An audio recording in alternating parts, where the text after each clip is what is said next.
Kamala Harris making her first comments on Israel since becoming the presumptive nominee for the Democratic Party after Joe Biden dropped out.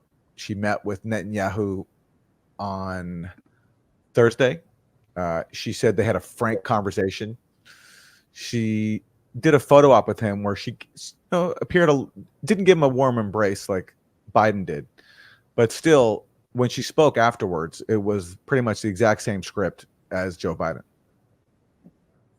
Israel has a right to defend itself, and how it does so matters. Hamas is a brutal terrorist organization. On October 7, Hamas triggered this war when it massacred 1,200 innocent people, including 44 Americans. Hamas has committed horrific acts of sexual violence and took 250 hostages. There are American citizens who remain captive in Gaza. Sagi Deko Hen, Hirsch Goldberg, Poland, Idan Alexander, Keith Siegel, Omer Nutra, and the remains of American citizens Judy Weinstein, Gad Haggai, and Itai Hen are still being held in Gaza. I have met with the families of these American hostages multiple times now. Well, that could have been written by an Israel lobbyist because it was.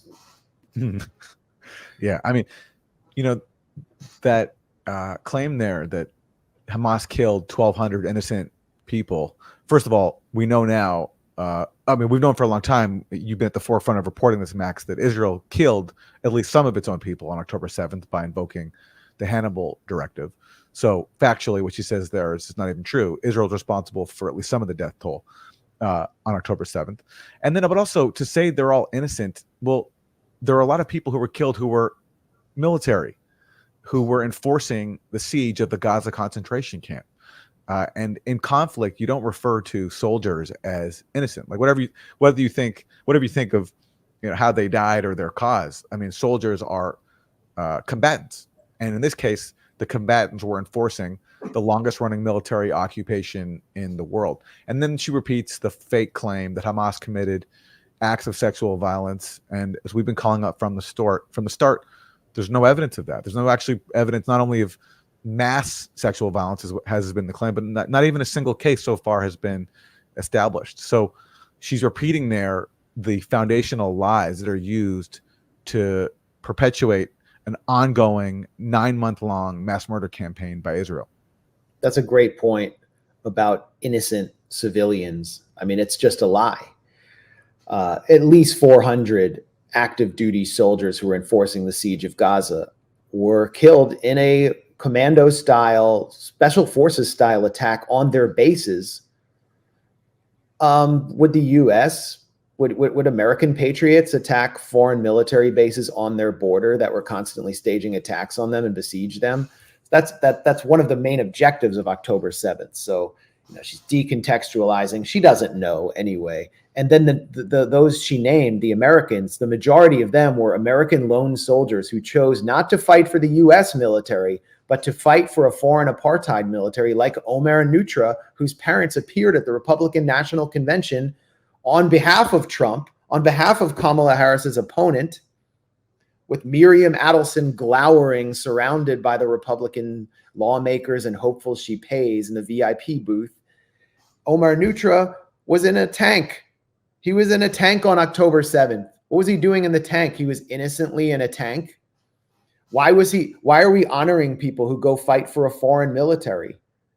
But that's what Kamala is doing. And you mentioned that she hyped up the false claims of sexual violence. Kamala Harris personally hosted a filming of Sheryl Sandberg's Screams Before Silence. Screams Before Silence, I think it's called. And it is a documentary hoax hyping up the claim of Hamas mass rape on October 7th that features testimony from Palestinian prisoners who have been tortured into confession, a violation of the Geneva Convention, heinously tortured. I assume many of them have also been told your families will be targeted and killed in Gaza if you do not say this. We know where they live. Here's a satellite photo of their home, and we'll blow them all up tomorrow. And there's nothing you can do or say to warn them. So go on and say that you raped some children. And you know, we published a piece at the Grayzone on one of the fakest forced confessions, where a father and son were forced to claim that they went in and raped women together in a kibbutz, where there was no instances of deaths that matched anything like they described. But Kamala Harris was actually hosting human rights violations in the White House. And why are people expecting Kamala Harris to be different? If you listen closely to her speech, I don't want to play all of it because it just gets grating. I mean, I'm trying to save myself psychologically for the next 4 years if she becomes president. So I'm going to minimize my exposure to her speeches. But she goes on to say that we grieve and we see the photos of Palestinian children suffering, and the suffering is terrible. She's doing what Biden didn't do, which is to deliver compassionate words without action. And then she called for, again, a kind of ceasefire. But if you parse her words carefully, she says Israel will not have soldiers in the population centers, which means that they'll be able to be still in the Gaza Strip after a fake ceasefire, where they can still wage attacks from buffer zones. They can occupy the Philadelphia corridor south of Rafah. They can be outside cities, and they're going to turn Gaza into what the West Bank is, but in an even more brutal form. So she's setting the stage for that. But she doesn't actually know what she's doing. She's just presenting a softer face on the genocide. And yet, Aaron, you have people who identify not just with the left, but with Palestine solidarity or with support for Palestinian human rights, touting Kamala as a breath of fresh air. Yeah, I mean, the one thing positive I'll say about Kamala Harris is she's not Joe Biden. Like, I don't think you can do worse than Joe Biden. Now, those could be famous last words. I could be totally wrong, but Biden is just a career-long Zionist, so committed to Israel and its hegemony that he urged Menachem Begin to like go slaughter more people, more innocent people in Lebanon. So I don't think you knew worse than him. So if you want to say that it's better not have Biden, I think that's fair enough to say. But to say that Kamala Harris is somehow different than Biden, when there's no evidence to support that whatsoever, the only thing we've gotten to that effect is that her aides leaked that she wanted to say something stronger about Israel protecting civilian, doing more to protect civilian life and letting in more aid, but that was watered down by the White House. Okay, but still, that's nothing if you're not willing to actually embrace a different policy. And so, just for example of the kind of whitewashing that's going on, or the misdirection that's going on, or at least the misinterpretation that's going on, to be fair, this is Phyllis Bennis speaking to Democracy Now!, where she just totally gets Kamala Harris's stance wrong. And this is what she said. She also has expressed a very different tone, a very different kind of language than President Biden, so that it's quite clear that whatever policy positions she's been willing to take that differ from his, and that has meant essentially her willingness way before Biden did to call for an immediate ceasefire. And the fact that she called for it on the anniversary of Bloody Sunday in Selma, Alabama, at the foot of the Edmund Pettus Bridge, that was so famous, infamous in this country's history, of beating and attacking Black protesters that were being denied the right to vote. That was an extraordinarily powerful moment to use that day and that place to call for an immediate ceasefire, something that her president had so far refused to do. So we know that her position is somewhat different. How much she's going to be willing to break with Biden's position, we still don't know. What is clear is that for her to take a different position will be a whole lot easier than it will be for President Biden. So what she says there about Kamala calling for a ceasefire before Biden did is just totally wrong. Before Kamala, weeks before Kamala spoke, Biden said he wants a 6-week pause. And that's exactly what Kamala Harris called for in the Selma speech. She said, we need an immediate ceasefire. And then she paused, people applauded, and then she said, for at least 6 weeks. And she said, just to make clear that the onus was on Hamas. And that's why when reporters asked her about this, she said, the president and I have been aligned and consistent from the very beginning. So Kamala Harris made clear that she was not deviating at all from Joe Biden. And it's, if there's any hope at all of Kamala Harris adopting a different policy, which, I'm not very optimistic for, at minimum, it doesn't help anybody to pretend as if somehow she has a different policy right now. You have to be honest about her record and apply the pressure accordingly, because if you're deluding yourself to think that somehow she's already shifted from Biden, she will feel no pressure at all to actually change. And it's not going to serve any cause, at least the cause of Palestinian rights and ending the genocide, to pretend that somehow she's different than Biden yet, at least. No, it reminds me of 2008 with Obama, where the whole soft left, the Democracy Now! Left, just threw in for Obama because he made a speech calling Iraq a dumb war once. There were some words that he's uttered that might have appealed to them.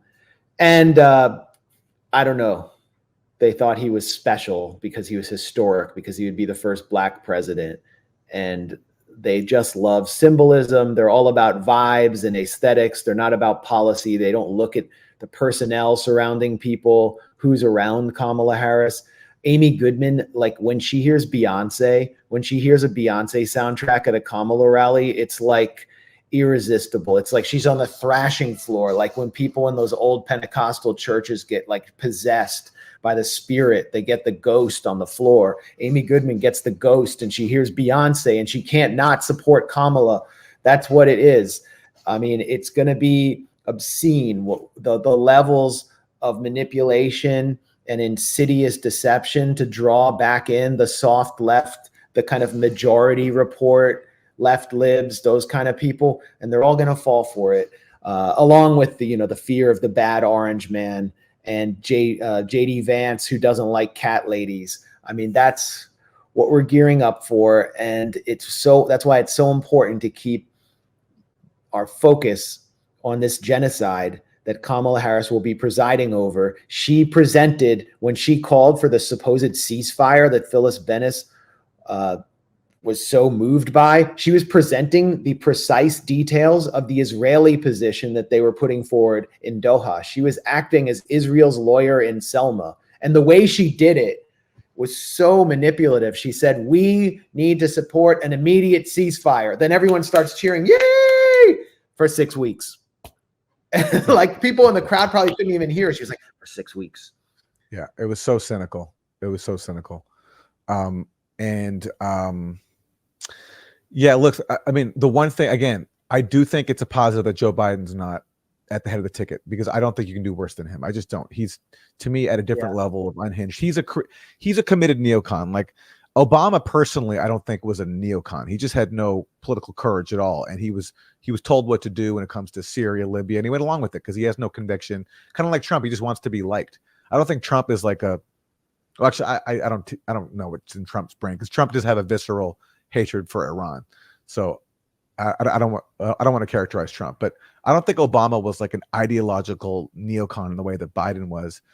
And I don't know if Harris is either, but in that situation, you can't expect anything better from her at all. The only thing you can do is be honest about what her policy is. And so far, it's no deviation from Biden whatsoever.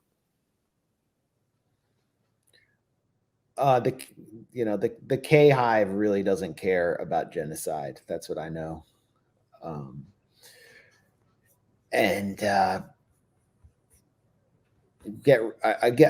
starting to think that there's a chance that Kamala, through some means, could actually become president. Yeah, for sure. I'm actually starting to. It's possible. Yeah. Someone who declared that Tupac was the greatest rapper alive could be president. But again, I think that's who said that Russia is responsible for the Take the Knee protests, and is a time traveler who got high and listened to Tupac bobbing her head to the Tupacalypse in the 1980s when Tupac, I don't even think was in theater school yet in Baltimore. This person could be president. I think it's quite possible, but I think that's also a reflection of the fact that Trump is just not a good candidate. He can't pretend to be anti-establishment anymore. He's going to drain the swamp when he didn't do that. I mean, he attracted all these independents who were fed up with the neoliberals, who probably would have voted for Bernie if they had the opportunity. But then he appointed a cabinet of billionaires. He appointed a cabinet of neocons. So the like anti-establishment posture that he struck in 2016, I don't think is going to work as much anymore. So therefore, he has limited appeal. And Republicans, they do have a problem, I think, with like bigotry and having contempt for people of color and women. I do think having a woman of color, I do think that's going to bring it out. And rather than having any policies they can attract people with, I think their response is going to turn some people off. And Kamala Harris might suffer because of the immigration issue, which Republicans are making her the face of, because Biden, impossibly because Biden wanted to sabotage Kamala, made her his like point person for the border, which now Democrats are denying. And there is a lot of anger about that, where people are blaming migrants for U.S. economic woes rather than the U.S. policies that create migrants to begin with. But I don't think Trump is a very good candidate. I think just for that reason alone, Kamala Harris might actually pull it off.